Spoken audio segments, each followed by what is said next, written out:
महाराज की जय। हरे कृष्णा।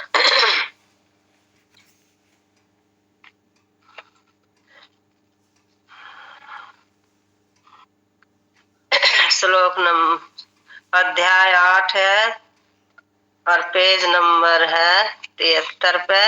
गुरु क्या है?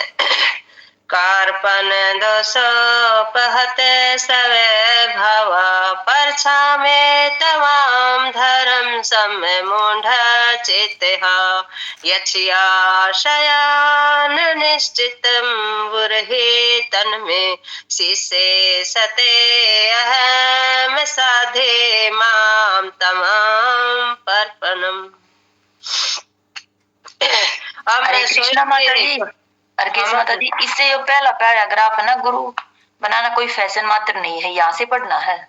यह परंपरा विज्ञान यहाँ से अच्छी योग करे ना तो आपने नहीं, श्लोक कर दिया था, श्लोक से नीचे ये है ना, गुरु बनाना कोई फैशन मात्र नहीं है, ये नहीं किया था। अच्छा अच्छा, चल ठीक है, यहाँ से कर देती हूँ। गुरु बनाना कोई फैशन मात्र नहीं है। जो आध्यात्मिक जीवन के विषय को समझने में गंभीर है उसे गुरु की आवश्यकता होती है। गुरु एक आवश्यकता है क्योंकि मनुष्य को आध्यात्मिक जीवन, भगवान, उचित कार्य तथा भगवान के साथ अपने संबंध को समझने में बहुत ही गंभीर होना चाहिए। जब हम इन विषयों को समझने के प्रति ही अत्यंत ही गंभीर होते हैं तब हमें गुरु की आवश्यकता है। हमें गुरु के पास केवल इसलिए नहीं जाना चाहिए क्योंकि गुरु बनाना समय के एक लोकाचार के अनुरूप है। संसारगत शरणगत होना आवश्यक है क्योंकि बिना शरण में आए हम कुछ भी नहीं सीख सकते। यदि हम गुरु के समीप केवल उनको चुनौती देने के लिए जाते हैं तो कुछ नहीं सीखेंगे। हमें गुरु को उसी प्रकार स्वीकार करना चाहिए जिस प्रकार अर्जुन ने अपने गुरु स्वयं भगवान श्री कृष्ण को स्वीकार किया था। तो इसमें यही बता रहा कि गुरु कोई फैशन की चीज ना है कि हम दिखावटी करे कि हमने भी गुरु अपनाना है, हमें भी गुरु अपनाना है। तो ये कोई नहीं है। जो आध्यात्मिक जीवन के विषय में समझने की गंभीरता, हम गुरु के पास जाते हैं हम अपनी आवश्यकता के लिए गुरु के पास जाते हैं सीखने के लिए कि क्या आध्यात्मिक जीवन क्या है, भगवान के बारे में क्या संबंध समझते हैं, हम भगवान के बारे में हम क्या है, हम भगवान को कैसे समझ सकते हैं। इस बात को हम गंभीरता से लेंगे तो ही हम समझने में अति गंभीर होते हैं। तभी हम इस विषय को समझ सकते हैं। जब हमें भगवान को जानने की कोशिश करेंगे, गुरु को जानने की कोशिश करेंगे, गुरु का हमारा एक शिष्य का क्या संबंध होता है, इसकी आवश्यकता है। तो हमें गुरु के पास केवल इसलिए नहीं जाना चाहिए कि हम अपने ही भौतिक इच्छाओं को लेकर जाए या उसे चुनौती उसे सीखने के बजाय उनसे मतलब उल्टे सीधे जवाब करे, ऐसे नहीं ऐसे हैं, आपको नहीं पता हमें पता है, उसके पास जाकर मतलब ऐसी चुनौती शब्द हमको नहीं कहना चाहिए। ये नहीं है कि हमारे घर में ये काम नहीं हो रहा, ये काम नहीं बन रहा, तो इसके बारे में गुरु के पास जाके जिज्ञासा नहीं करनी है। हमें केवल भगवान की ही मतलब उसके बारे में ही पूछना है कि हम कहाँ से आए हैं, हम जीव, हमारा क्या कर्तव्य है, हम कैसे भगवान को जान सकते हैं। और गुरु के पास जाकर हमने यही सवाल करना है, बस अपने बारे में जानना है कि हम कौन हैं, हमारा कर्तव्य क्या है, हमें क्या करना चाहिए, कैसे गुरु हम बना सकते हैं, उसके बारे में हमें जिज्ञासा होनी चाहिए। तो जैसे कि इसमें उदाहरण दे रखा है कि जैसे भगवत गीता में अर्जुन ने जो गुरु को जब सारा वो हो गया, जब वो मोह में पड़ गया था तो कृष्ण भगवान ने कि उसने शरणगत की, कृष्ण की भगवान ने उसने गुरु बनाया, कृष्ण भगवान को उसकी शरण में रह गया, तब उसे भगवान ने उसको स्वीकार किया था अपने शिष्य के रूप में। तब उसे ये भगवत गीता का ज्ञान प्रदान किया था। तो अब मैं स्वयं के कर्तव्य के विषय में मोहित हूँ और दुर्बलतावश पूर्ण वश से रूप से शांति खो चुका हूँ। मैं इस अवस्था में आपसे पूछता हूँ कि जो मुझे स्पष्ट रूप से कहिए कि मेरे लिए क्या शेष कर है। अब मैं आपका शिष्य हूँ एवं आपकी ही शरण में आया एक जीव हूँ। कृपा मुझे उपदेश दीजिए। भगवत गीता 2.7 यह गुरु स्वीकार करने की विधि है। गुरु श्री कृष्ण के प्रतिनिधि है। पूर्ववर्ती आचार्यों के प्रतिनिधि है। श्री कृष्ण कहते हैं समय संसत ही आचार्य उनके प्रतिनिधि है। इसलिए ही गुरु का ही ठीक उसी प्रकार आदर सत्कार करना चाहिए जैसे कोई भगवान का करता है। विश्वनाथ चक्रवर्ती ठाकुर उनके द्वारा ही रचित आध्यात्मिक गुरु की ही प्रार्थना में कहते हैं कि यस्य प्रसाद भगवत प्रसादो प्रसाद न गति कुतपो। आध्यात्मिक गुरु की दया से ही व्यक्ति श्री कृष्ण की कृपा प्राप्त करता है। इसी प्रकार यदि हम प्रमाणिक गुरु की शरण लेते हैं तो हम भगवान के शरणगत होते हैं। भगवान गुरु के प्रति हमारी शरणगति को ही स्वीकार करते हैं। तो इसमें यही बता रहा है जब अर्जुन ने जो भगवान कृष्ण को गुरु बनाया था तो गुरु तो जब महाभारत के युद्ध में जब वो मोह में गिर गया था तब उसको कुछ भी सुझाव नहीं हो रहा था। वो अपने मतलब कि दुर्बलतावत मतलब शांति खो चुका था। वो अपना कर्तव्य भूल गया था और वो ये कहने लगा कि अब मुझे ये नहीं पता कि मुझे क्या करना है क्या नहीं करना है। अब मैं तो भगवान कृष्ण मैं तो आपकी शरण में हूँ, केवल आपकी शरण में हूँ। मैं आपका शिष्य हूँ, आपकी शरणगत हूँ। कृपा करके मुझे अब आप उपदेश दीजिए कि जैसा आप कहोगे मैं वैसा ही करूंगा। अब मैं आपका शरणगत हूँ, कृपा मुझे उपदेश दीजिए। तो ऐसे ऐसे गुरु महाराज के पास जाकर निम्न शब्दों में हमें भी ऐसे ही बोलना चाहिए कि तो ऐसे ही हम भगवान के शरणगत हो सकते हैं। जैसे इसमें विशेष चक्रवर्ती ठाकुर के भी द्वारा ही रचित आध्यात्मिक गुरु अक्सर सभी आचार्य हैं वे मतलब श्री कृष्ण कहते हैं कि संसत आचार्य उनके प्रतिनिधि है। अब जितने भी बड़े बड़े आचार्य हैं वे भगवान के प्रतिनिधि है। वे जो ज्ञान मतलब जो के दीक्षा देने लग गए हैं वे भगवान के प्रतिनिधि हो जाते हैं और उनको हमें इसी प्रकार आदर उनका सत्कार करना चाहिए जैसे हम भगवान का करते हैं। वे भगवान के समान ही है। उस भगवान नहीं है पर भगवान के समान ही है। उनका आदर हमें करना चाहिए हमेशा ही। और जब भी हम कृष्ण की कृपा प्राप्त कर सकते हैं जब आध्यात्मिक गुरु के हम प्रतिनिधि के शरणगत होते हैं तो ही हम भगवान की कृपा प्राप्त कर सकता है। इस प्रकार यदि प्रमाणिक गुरु की शरण लेते हैं, जब कह रहे हैं ना इसमें प्रमाणिक गुरु जो जो जो 5,000 वर्षों पहले से जो यो गुरु परंपरा चली आ रही है, सूर्य देव ने बस अपने पुत्र मनु से दिया, फिर ये ऐसे ही चलता आ रहा, नारद मुनि से, फिर व्यास देव से, मतलब ये ऐसे बड़े बड़े आचार्यों से ये प्रमाणिक गुरु चलते आ रहे हैं। तो इसी से ही हमें प्रमाणिक गुरु से ही हमें शरण ग्रहण कर लेनी चाहिए। उनके शरणगत होते ही भगवान गुरु के प्रति हमारी शरणगति को स्वीकार करते हैं। इसमें कुछ ऐड करना चाहो माता जी कर सकते हो फिर बुझी।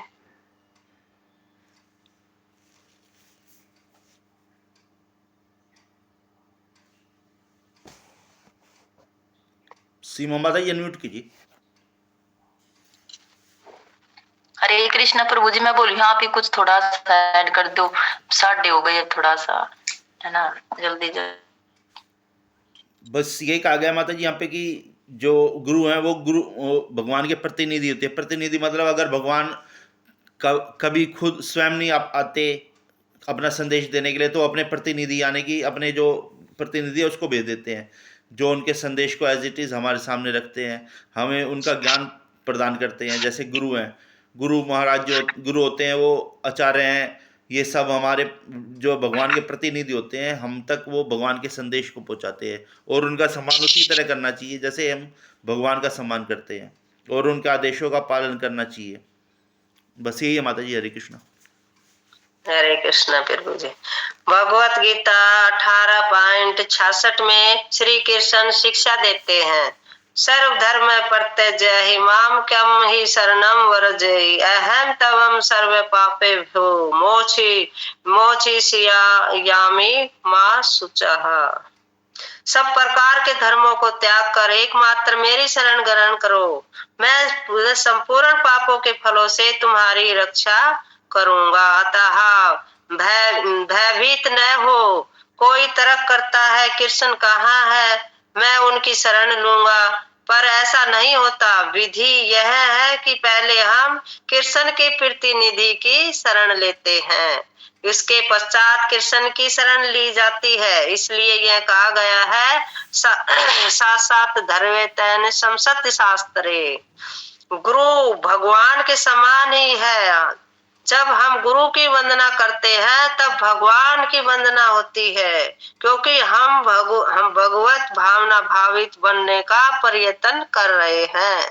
अतः हमें यह सीखना पड़ेगा कि भगवान के प्रतिनिधि के माध्यम से ही वंदना किस प्रकार की जाती है। संसद शास्त्रों में गुरु को भगवान के समान स्वीकार किया गया है, परंतु गुरु कदापि ये नहीं कहते कि मैं भगवान हूँ, शिष्य का यही कर्तव्य है।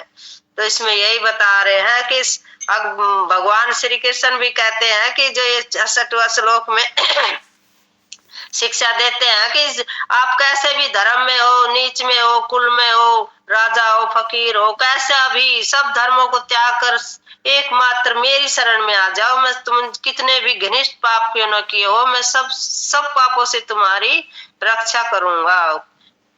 अब भयभीत मत हो, तुम डरो मत, ना केवल मेरी शरण में। कोई ये कहे कि कृष्ण कहाँ है, उनकी शरण कैसे लूंगा, तो ये नहीं होता कि कृष्ण कैसे है। तो ये भगवान बता रहे हैं ना, कृष्ण उनके प्रतिनिधि की शरण, जो पहले ही हम जो भगवान के पार्षद आए हुए हैं, जो प्रतिनिधि, जब शील प्रभुपाद भी कभी ये नहीं कहते थे कि मैं भगवान हूँ, कहते थे मैं भगवान का प्रतिनिधि हूँ। तो उन प्रतिनिधि की हम शरण लेते हैं, तभी पश्चात कृष्ण की शरण ली जाती है। और गुरु ही हमें गुरु के माध्यम से ही हम कृष्ण भगवान को जान सकते हैं, हम डायरेक्ट कृष्ण भगवान को नहीं जान सकते। तो ये साथ साथ धरे तनु संसद शास्त्रे बताया ना, गुरु के सम्मान ही हम गुरु की वंदना करते हैं। अच्छा, हम भगवान के सम्मान ही हम गुरु की वंदना करते हैं, तब भगवान की वंदना हो जाती है। हम गुरु को प्रसन्न कर लेते हैं तो भगवान श्री कृष्ण खुद ही प्रसन्न हो जाते हैं। जब हम गुरु वंदना करते हैं तो गुरु की वंदना करते हैं तो भगवान स्वयं प्रसन्न हो जाते हैं। तो हम ये ही, क्योंकि हम भगवत भावना भावित बनने का प्रयत्न कर रहे हैं, हम सीख रहे हैं, यही हम सीख रहे हैं। हमें सीखना पड़ेगा कि भगवान के प्रतिनिधि के माध्यम से ही वंदना किस प्रकार की जाती है। जैसे हमें छोटे छोटे नियम कर रहे हैं, तो अब इससे हम सब कुछ सीख रहे हैं धीरे धीरे। तो भगवान के प्रतिनिधि माध्यम से ही वंदना किस प्रकार की जाती है। संसद शास्त्रों में गुरु को भगवान के सम्मान ही स्वीकार किया गया है, और कदापि जो गुरु होते हैं प्रभुपाद कभी भी ये नहीं कहते थे कि मैं भगवान हूँ, वो हमेशा ये कहते थे मैं भगवान का प्रतिनिधि हूँ। गुरु का ठीक उसी प्रकार सम्मान करना जैसा सम्मान भगवान का होता है, परंतु गुरु कभी नहीं सोचते कि मेरे शिष्य मुझे वही सम्मान दे रहे हैं जैसा भगवान को दिया जाता है। अतएव मैं भगवान बन गया हूँ, जैसे ही वह इस प्रकार सोचता है वह भगवान के स्थान पर कुत्ता बन जाता है। इसलिए ही शील विश्वनाथ चक्रवर्ती ठाकुर कहते हैं, किंतु पिरभो प्रिय एव तस्से, किंतु पिरभोर्ये प्रिय एव तस्से, क्योंकि गुरु भगवान के सबसे ही अधिक अंतरंग दास है, उनका उसी प्रकार आदर किया जाता है जिस प्रकार स्वयं भगवान हमेशा भगवान है और गुरु हमेशा गुरु है। शिष्टाचार के अनुसार भगवान सेव्य भगवान है और गुरुदेव सेवक भगवान। अतः गुरु को ही प्रभुपाद कहा जाता है। प्रभु का अर्थ है स्वामी, तथा पाद का अर्थ है शिस्तति होती है। अतः प्रभु का अर्थ है जिन्होंने प्रभु की शिस्तति ले ली है। उसका तात्पर्य वही है जो साथ साथ धरे हुए तेन संसद शास्त्र का है। जो हम गुरु अष्टम में गाते हैं ना, साथ साथ धरे तवेन संसद शास्त्र का। जो हम जिन्होंने प्रभु शिस्तति ले ली है उनका तात्पर्य वही है जो समसत गुरुओं का मतलब हम समसत शास्त्र या साथ साथ धरे तेन, अब उनमें सारा ये साथ साथ धरे तेन समसत शास्त्र का ही आश्रय ले लिया हमने। तो इसमें यही बताया है। अब जैसे कि शिष्य को मतलब सम्मान दे रहे हैं भगवान जैसा कोई दिया जाता है। हमें सम्मान भगवान का सम्मान जैसा कि हम सम्मान भगवान का होता है, तुरंत गुरु कभी ये नहीं सोचते कि शिष्य मेरे वही सम्मान दे रहे हैं। अब जैसे हम मंदिर में भगवान का पूजन कर रहे हैं तो गुरु ये नहीं सोचते कि मेरा सम्मान नहीं हो रहा। जैसा कि भगवान को दिया जाता है, अंत भगवान बन गया हूँ, वे ये नहीं सोचता कि ये अब भगवान को सम्मान दे रहे हैं और मैं भी भगवान बन गया हूँ। जैसे ही इस प्रकार वे सोचता है तो वह भगवान के स्थान पर कुत्ता बन जाता है। तो कभी गुरु ये नहीं कहता कि मैं भगवान बन गया हूँ। इसीलिए विश्वनाथ चक्रवर्ती ठाकुर कहते हैं किंतु फिर भोर ये प्रिय तस्से, क्योंकि गुरु भगवान के सबसे अधिक अंतरंग दास है। भगवान के वे हमेशा दास है, उनका ही इसी प्रकार ही आदर किया जाता है जिस प्रकार स्वयं भगवान है। भगवान जैसा भगवान हमेशा भगवान है। अब भगवान तो हमेशा भगवान ही है उसका और गुरु हमेशा गुरु ही रहता है। शिष्टाचार के अनुसार ही भगवान स्वयं भगवान है और गुरुदेव सेवक है। तो ये बताया है। तो गुरु को प्रभुपाद कहा जाता है। तो प्रभु का अर्थ है स्वामी, वे स्वामी है। तथा पाद का अर्थ है शिस्तति। उनकी ये शिस्तति है, शिस्तति होता है। अतः प्रभु पाद का अर्थ है जिन्होंने प्रभु की शिस्तति ले ली है, उसकी जिन्होंने प्रभु की शरणगत ले ली है, उनका तात्पर्य वही है जो साथ साथ धरे तेन संसद शास्त्र का है।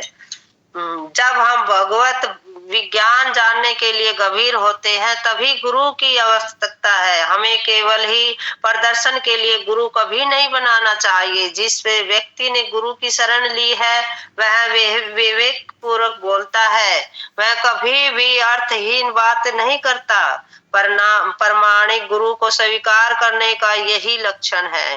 निश्चय ही हमें गुरु की सब प्रकार से वंदना करनी चाहिए, पर साथ ही साथ हमें यह भी स्मरण रखना चाहिए कि किस प्रकार उनकी आज्ञा का पालन किया जाए। भगवत गीता 4.34 में स्वयं भगवान श्री कृष्ण गुरु को ढूंढने की और उन तक पहुंचने की विधि कहते हैं कि हमें कोई फैशन के लिए गुरु नहीं बनाना है और नहीं हमें मतलब गुरु की ही शरण, हमें गुरु की शरण ली है तो उसे विवेक पूर्वक बोलता है। गुरु की हमें सराहना करनी चाहिए।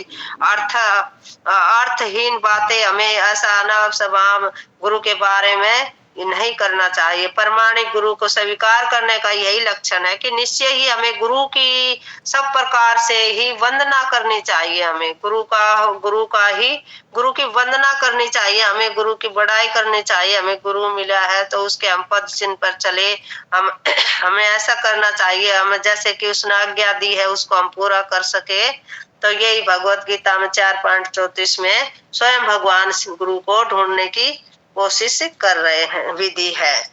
तददि प्रमाणे प्रणिपाते ने परिपर्शे निसेवया उपदेहि छयन्ति ते ज्ञानेन सतहि तव दर्शन।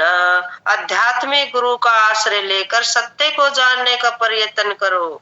निरम भाव से गुरु से प्रसन्न करो और उनकी सेवा करो। आत्मा ज्ञानी तुम्हें ज्ञान दे सकते हैं क्योंकि उन्हें सत्य का सामना किया है।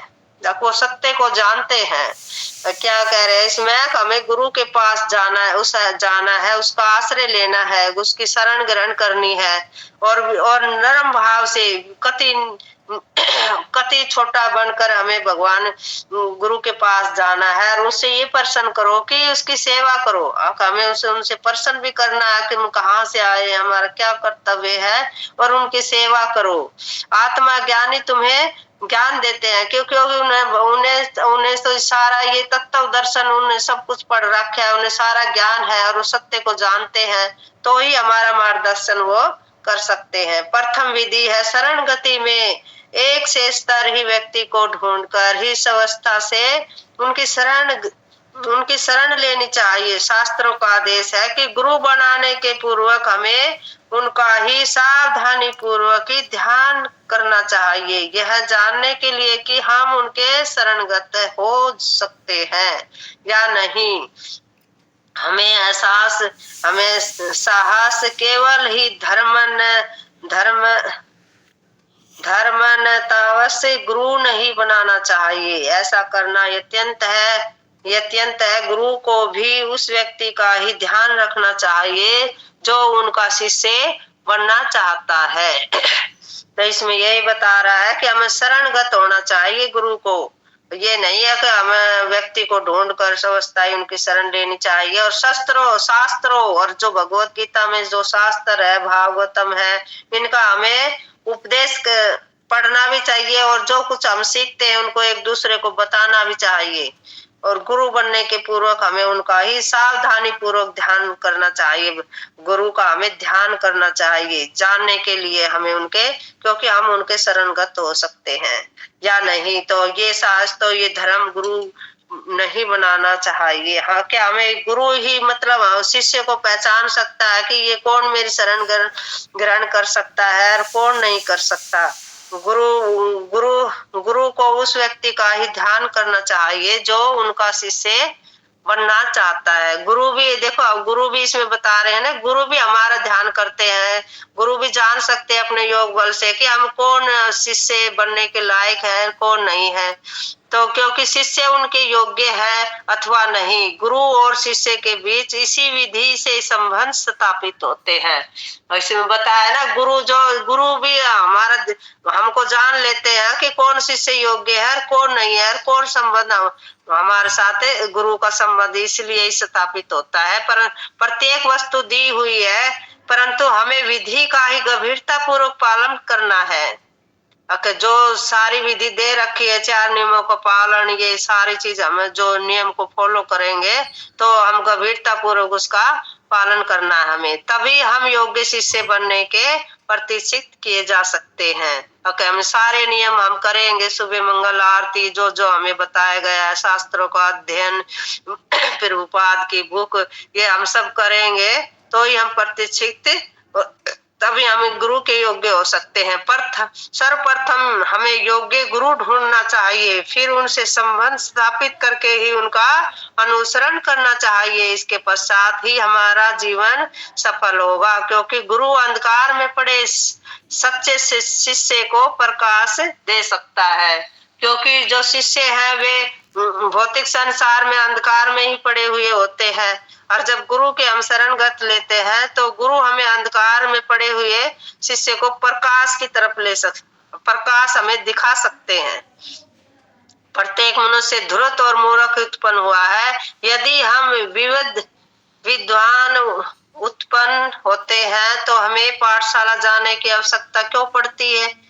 यदि हम ज्ञान नहीं प्राप्त करते तो हम पशुओं के समान ही है। एक पशु भले ही कहे कि ग्रंथों की कोई आवश्यकता नहीं है और वह गुरु बन चुका है, परंतु विज्ञान और दर्शन शास्त्र के ही प्रमाणिक ग्रंथों के अध्ययन के बिना कोई किसी प्रकार ज्ञान प्राप्त कर सकता है। धृत गुरु इन विषयों से ही दूर भागने का प्रयत्न करता है, हमें आपसे ही ये समझना चाहिए। तो इसमें ये बता रखा है कि प्रत्येक मनुष्य को मतलब मूर्ख, धीरज और मूर्ख होते ये घने ही ऐसे हैं जो भौतिक संसार में, यदि वह विद्वान उत्पन्न होते तो वे क्यों पाठशाला में हम क्यों पढ़ाई करते, क्यों इसकी आवश्यकता पड़ती है हमें। हम पाठशाला में गए तभी तो हमें पढ़े, हम सीखे कुछ, इसलिए ही हम जब गुरु के पास जाएंगे तो हम सीखेंगे उनसे ही। हम जैसे कि पशु तो नहीं समझ सकते पशु में, क्योंकि इतनी बुद्धि नहीं दे रखी, ग्रंथों को नहीं, उनको तो कोई आवश्यकता नहीं ग्रंथों की, क्योंकि वे तो उनमें इतनी बुद्धि नहीं दी, परंतु मनुष्य को इतनी बुद्धि दे रखी है कि वो अपना उद्धार कर सकता है। जो ध्रुत लोग है ये भी दूर, इनसे मतलब विषयों से दूर भागने का प्रयत्न करता है। वे जो ये ज्ञान प्राप्त कर सकता है उनसे वो दूर भागना चाहते हैं, वे ज्ञान लेना ही नहीं चाहते। हमें आवश्यक ही ये समझना चाहिए कि हम सब धूर्त और मूर्ख उत्पन्न हुए हैं, हम सब मूर्ख ही हैं, तथा हमें ज्ञान रूपी प्रकाश की आवश्यकता है। हमें ज्ञान प्राप्त करके अपने जीवन को पूर्ण बनाना है। यदि हम अपने जीवन को पूर्ण बनाते तो निश्चय ही यह हमारी प्राज्य है। और यह प्राज्य क्या है? यह प्राज्य है अस्तित्व के लिए ही संघर्ष। हम श्रेष्ठतर जीवन, उच्चतर स्थिति आदि पाने का प्रयत्न कर रहे हैं, और इस प्रयत्न में हम आध्यात्मिक कठिन संघर्ष कर रहे हैं, परंतु हमें वास्तविक उच्च स्थिति के विषय में कोई ज्ञान नहीं है। अगर हम सब ये संघर्ष ही कर रहे हैं ज्ञान प्राप्त करने के लिए, अपना जीवन सुधारने के लिए, हमें जो हम मूर्ख ही पैदा हुए हैं, जो हमारा मोह माया से ये ज्ञान ढका हुआ है, पर्दा पड़ा हुआ है, कितने जन्मों से हम जन्म ले रहे हैं, मर रहे हैं, तो इससे हमें ये ज्ञान है, ये ज्ञान ढका हुआ है हमारा। जो हम इन ज्ञान को जो गुरु के माध्यम से हम शास्त्र ग्रहण करेंगे, उनको पढ़ेंगे, तो ही हमारा ये ज्ञान उज्जवल होगा, और गुरु ही हमें ये ज्ञान प्रदान कर सकते हैं। तभी हम उच्च स्थिति के विषय में कोई ज्ञान नहीं है। हमें तो कोई ज्ञान है ही नहीं। जब गुरु के संघर्ष में जाएंगे तभी हमें ये ज्ञान प्राप्त होगा। माता जी कुछ ऐड करना चाहो और पढ़ो। हरे कृष्णा माता जी। हाँ जी माता जी, आप पढ़ते ही जा रहे थे, फिर बोल रहे ही नहीं। मुकिम बताने को है ना, गुरु के बारे में ही था, यही बात चल रही सारी। तो जो इससे पहले वाला पैराग्राफ है, प्रथम विधि शरणागति, तो इसमें ये बताया कि जैसे हमें जो है शरणागति लेनी चाहिए गुरु की, लेकिन उसके लिए जो हमें सबसे पहले ये देखना चाहिए कि जो हम जिस गुरु के पास जा रहे हैं वो परंपरा से है या नहीं है। ऐसा नहीं कि जैसे आपने गुरु बना लिया तो आपके पीछे पीछे मैं भी गुरु बना लूं, कि चलो भाई इन्होंने गुरु बनाया मैं भी गुरु बना लूं। और जो इससे ऊपर वाला उसमें बताया गया कि जो है गुरु को भी ये देखना चाहिए कि जो शिष्य है, ये जैसे कि भाई अब नियम तोड़ देते हैं तो फिर उसका अपराध गुरु को ही लगता है।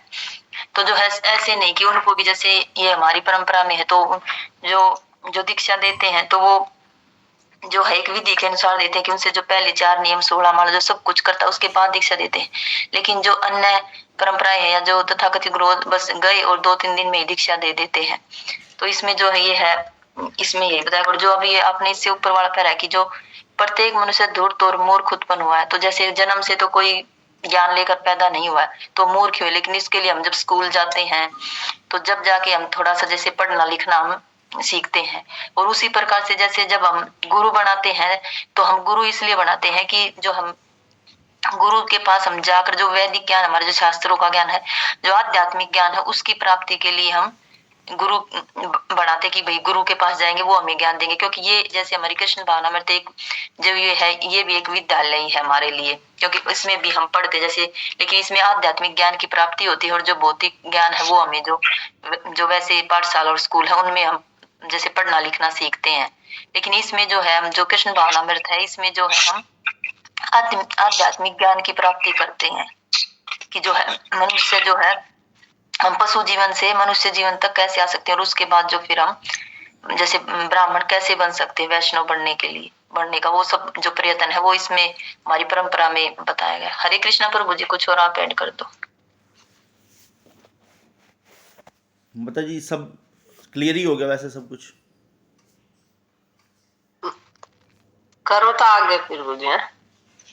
इस संसार में जो भी हमारी स्थिति है उसे आवश्यक ही त्यागना चाहिए, चाहे हमारी इच्छा अच्छी स्थिति हो अथवा बुरी, दोनों ही दशाओं में हम यहाँ संसार में बने नहीं रह सकते। हम भले ही लाखों रुपए कमा ले और सोचे अब मैं बहुत अच्छी स्थिति में हूँ, परंतु जरा सा ही दस्त या कलरा हेजा हमारी इस स्थिति को समाप्त कर देगा। यदि बैंक नष्ट हो जाए तो हमारी अच्छी स्थिति भी समाप्त हो जाती है। तो इस प्रकार वास्तव में इस भौतिक जगत में कोई भी स्थिति अच्छी नहीं है। यह संसार एक सौभाग्य है। जो लोग इस संसार में श्रेष्ठ स्थिति पाने का प्रयत्न करते हैं वे अंत में पराजित ही होते हैं, क्योंकि यहाँ कोई श्रेष्ठ स्थिति है ही नहीं। भगवत गीता 14.26 में दर्शाती है कि श्रेष्ठ स्थिति क्या है। तो इसमें यही बताया है जैसा कि संसार में हमारी क्या स्थिति है, अगर जो भी हमें हमारी अच्छी आदत है, चाहे हम बुरा काम करते हैं चाहे अच्छा करते हैं, हमें सबको ही मतलब इनको बुरी आदतों को संसार में बनाए नहीं रह सकते। हमें ये सब कुछ को तो हमें त्यागना ही होगा। जैसे उसे में फिर उपाद उदाहरण दे रहे, लाखों रुपये कमाते हैं कोई भी और उसकी अच्छी सी स्थिति है, परंतु क्या वह थोड़ा सा बीमार हुआ और तो हॉस्पिटल में पहुंच गया तो वो सारी स्थिति सारा पैसा खर्च हो सकता है ना। तो इसमें यही बता रहा है कि बैंक भी नष्ट हो जाए और तो उसमें कितने भी पैसे जमा किए हैं तो वे सब समाप्त हो जाते हैं। तो वास्तव में भौतिक जगत में कोई भी स्थिति ही नहीं है कि संसार में सुहाग है और कि संसार में कुछ जोड़ा जाए कुछ करा जाए, ये ऐसा उसमें कुछ भी नहीं है। बस इसमें यही है जो हम श्रेष्ठ स्थिति पाने का जो प्रयत्न करते हैं वे अंत में पराजित ही होते हैं, क्योंकि कोई श्रेष्ठ स्थिति है ही नहीं। भौतिक संसार में हम कुछ भी करें सब कुछ नष्ट होने वाला है, कितना ही जोड़ जोड़ के रख ले कुछ भी कर ले, इसमें सब कुछ नष्ट होने वाला है, कोई भी स्थायी नहीं है। इसमें हम भगवान का नाम लेंगे तो वो ही हमारे साथ जाएगा और वो हमारे अगले जीवन में सहायता करेगा, हमें अच्छा जन्म मिल सकता है। तो इसमें ये भगवत गीता का भी श्लोक दिया है जो 26वां ही है, जो संसद परिस्थितियों में अवचलित भाव से पूर्ण भक्ति में प्रवृत्त होता है वह तुरंत ही प्रकृति के गुणों को लाभ जाता है। तो इसमें कहा ना संसद जितनी भी परिस्थितियां है उसे अवचिल भाव से हमें आगे बढ़कर ही भगवान की भक्ति में प्रवृत्त होना है। और प्रकृति के ये जो गुण है उनको हम तीनों गुणों से हम उन्हें लाग जाते हैं, जैसे बताया ना इसमें लाग जाते हैं तो वो कितना सा हम भक्ति करेंगे तो वो कितना सा हो जाएगा। जो गौ का जो खुर है उसके अंदर कितना पानी आता है उसको हम आसानी से उलाग सकते हैं, तो हम भक्ति करेंगे तो उसे वो थोड़ा हो जाएगा, उसे हम आसानी से उलाग सकते हैं और इस प्रकार हम ब्रह्म के स्तर तक पहुंच सकते हैं। यही बताया है इसमें कि गुणक आत्मा में गुणक तक आत्मा रूप में मनुष्य को ब्रह्म से एकाकार हो जाना चाहिए, लेकिन ब्रह्म तत्व प्राप्त करने पर मनुष्य विष्टि आत्मा के रूप में अपने शाश्वत ब्रह्म स्वरूप को खोता नहीं है। ब्रह्म हमारा एक रूप है ब्रह्म। माम चयो वयाभिचारेण भक्ति योगे निशवेते सगुणान समति तयेतान ब्रह्म भूया कल्पते। जो मनुष्य पूर्ण रूप से ही अब ये विचारणी ही अन्य भक्ति के द्वारा ही आध्यात्मिक कार्यकल्पों में लगता है वह अवलीलम भौतिक प्रकृति के गुणों को पार करके ही ब्रह्मभूत स्तर तक प्राप्त करता है। अब जो कि जो ये मनुष्य स्वरूप अपना जो भक्ति के द्वारा ही आध्यात्मिक कार्य को में लगते हैं, जो भक्ति करके वह आध्यात्मिक कार्य क्षेत्र में उनको जानने की कोशिश करते हैं, तो वे विलंब भौतिक प्रकृति के गुणों को पार करके ब्रह्मभूत स्तर पर पहुंच जाते हैं। तो क्या कोई ऐसा विज्ञान है जो हमें ये ज्ञान दे जिससे कि हम अमर बन सके? हाँ, हम अमर बन सकते हैं, पर भौतिक दृष्टि से नहीं।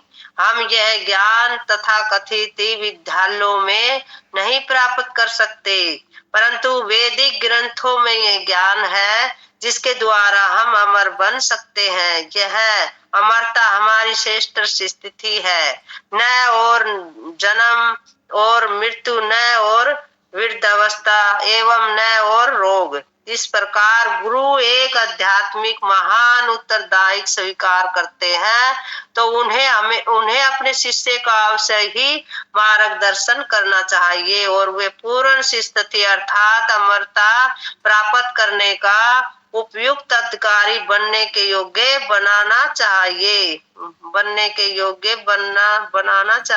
गुरु को इतना निपुण आवश्यक होना चाहिए कि वे शिष्य को अपने घर भगवान के धाम में वापस ले जा सके। तो इसमें यही बताया कि हम जो विश्वविद्यालय है उससे हम ज्ञान प्राप्त नहीं कर सकते, जो ये भौतिक संसार में खोल रखा है।